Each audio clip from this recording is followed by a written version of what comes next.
Welcome back.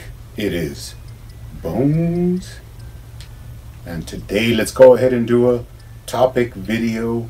Now I do these every once in a while when there is something that I would like to talk about, and I got a couple of things I want to talk about today. So first off, I do want to talk about the Jokerized versions that McFarlane has recently been putting out.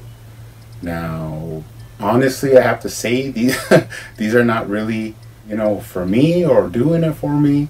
I just, I don't know what it is about them, but they're just, not eye-catching to me for some reason. Now, this doesn't mean that I will not be collecting them, because I will. In fact, I already have picked up two of these that, of course, if you notice, I have never reviewed any Jokerized versions. And the reason being that I just don't feel like there's a necessity to review these, because they're just basically repaints in a Jokerized style. And although they're not my cup of tea, I do not, let's be honest, everybody has the right to like what they like and collect what they like. Maybe you see these and you're like, I want all the Jokerized versions, and that's completely fine. I can understand that. But for me, it's going to be more of like, I'll buy them when I come across them.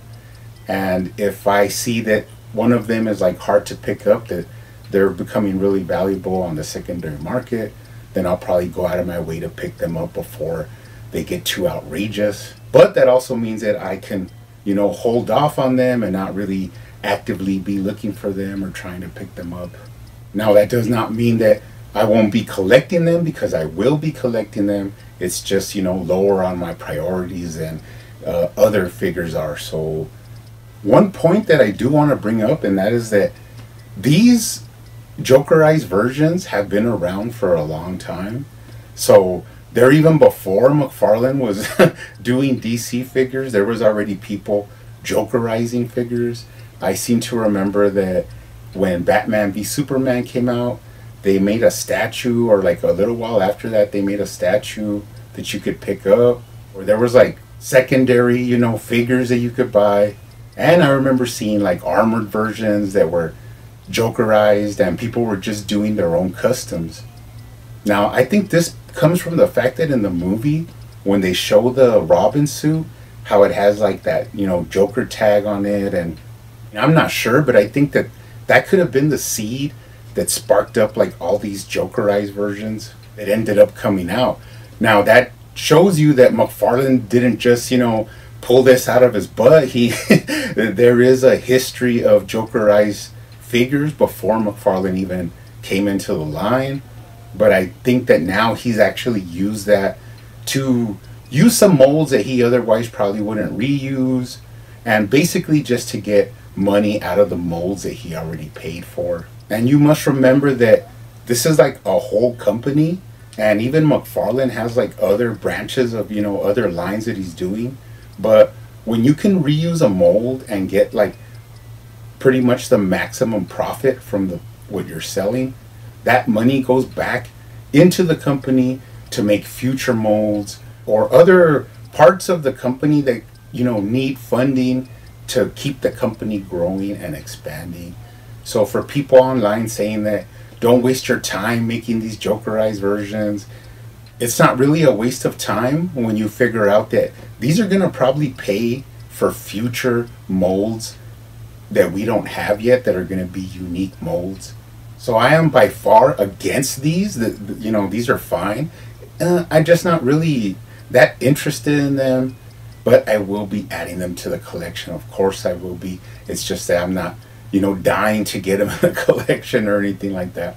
But like I said, if you're into it and you really like these and want to have them on your shelf displayed all together, that's perfectly fine. Another thing I'm going to add in here is like all the other repaints that McFarlane is doing, like the artist ones, the black and white, the glow in the dark, the black light. These are all another way to get money from the already produced molds. And if they're not your cup of tea, there's nobody forcing you to buy them or requiring you to add them to your collection. So those are another part of the collection that I'm just gonna take my time in procuring because it's not a big priority for me. Now, I do kind of have some experience in this, and that is that all the lines I've collected, the main one that I collected, the whole line, was DC Universe Classics. And although I actively collected it when it was being, on store shelves, I never actually completed either my loose collection or even my in-box collection. And that actually came through the years after DC Classics ended. That's when I pretty much went back and picked up everything I missed or everything I could find. And there are even some that I made like not so urgent to have in the collection, like the 2-packs, which I do have some, but not all of them. And every once in a while I'll still look for them, but they're basically just reissues of figures, not even repaints. I mean, sometimes they did have a little bit of different paint, but do I necessarily really need them in my collection? Not really.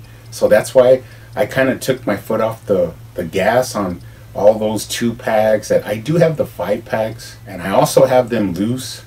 But like I said, that actually came years after the line had already ended. So I can see myself, after McFarlane loses a license, who knows when that will happen, I'll go back and start picking up figures that I really want, that I kind of missed out on, depending on how pricey they are, because a lot of times figures, for me, it's not really worth it to spend more than $100 on a certain figure. So I kind of like to keep it, at least 80, 80, 100 is kind of, pricey for one figure.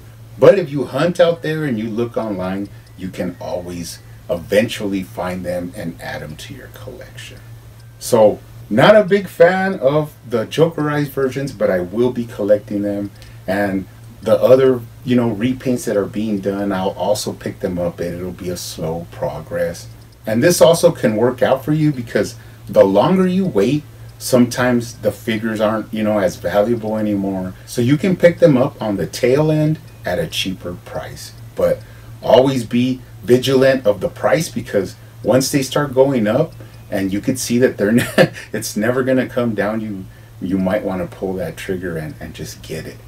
And like I said at the beginning, if it's not for you, it's not for you. How do you think I feel as a completist that I know McFarlane put out that like repainted Martian Manhunter, but honestly, I can hold off on that figure. It's not a big necessity for my collection right now. So just remember that when you're in the comments, if you don't need it or you don't want it, then there's no reason to add like a snarky comment.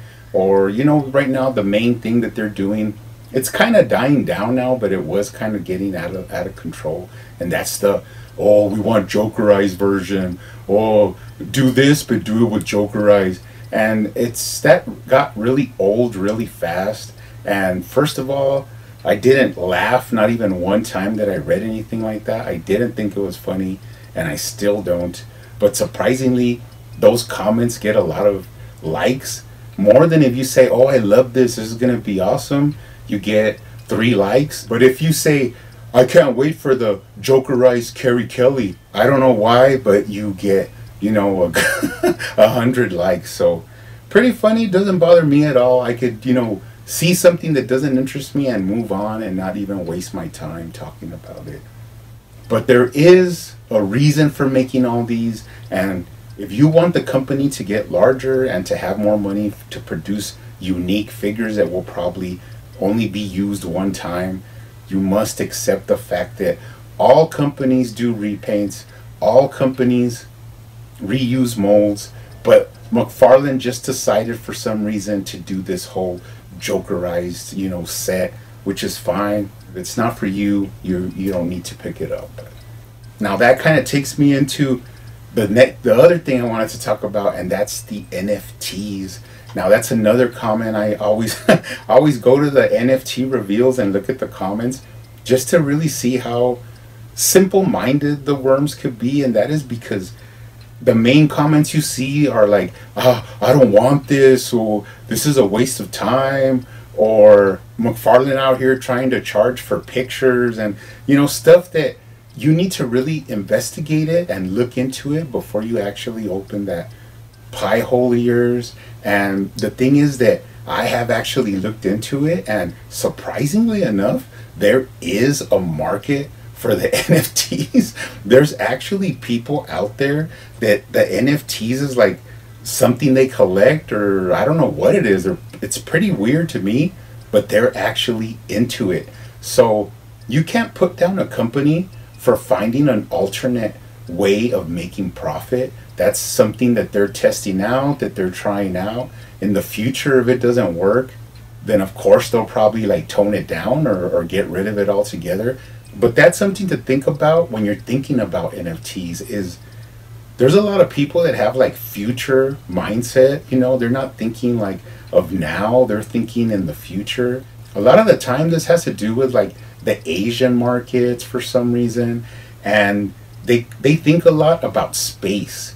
If you see a lot of videos of like Japan and stuff like that, you'll notice that everything they do is like compacted. They have hotel rooms that are basically just like the size of a trash can, and you just get your body in there and sleep and then get out. A lot of people don't own houses. A lot of people live in the city and they live like in cubicles. So they don't really have room to be, collecting all this physical action figure stuff. But for some reason, they want to have it like on their computer or on their phone, and go in and do and move it around. And I mean, I don't know what the whole thing is, because to me, it's not very attractive. I mean, I don't get it. But I can't bash McFarlane for going into something that would probably help the whole company as a whole. And I'm just not so self-centered that I right away say, I don't like this, I don't want it, McFarlane, stop this right now. Why? Because it's not my company. I have no say in what they do. All I could do is collect what they put out or not collect it.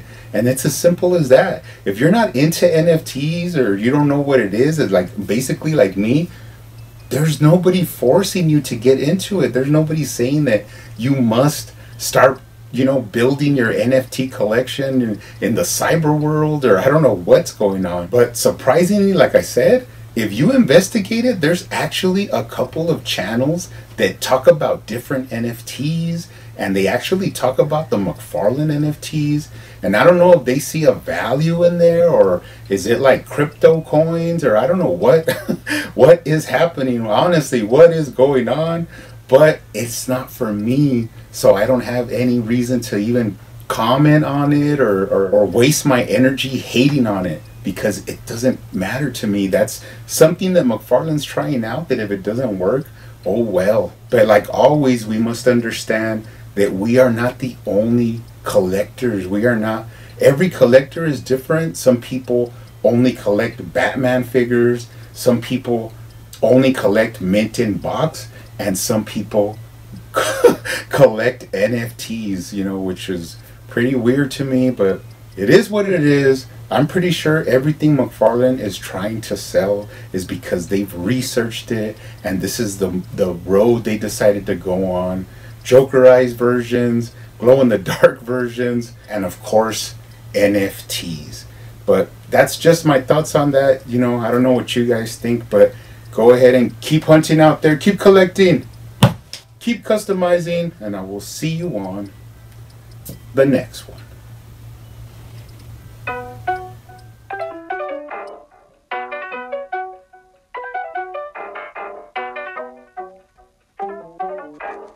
They used to call me Crazy Joe, but now they can call me Batman.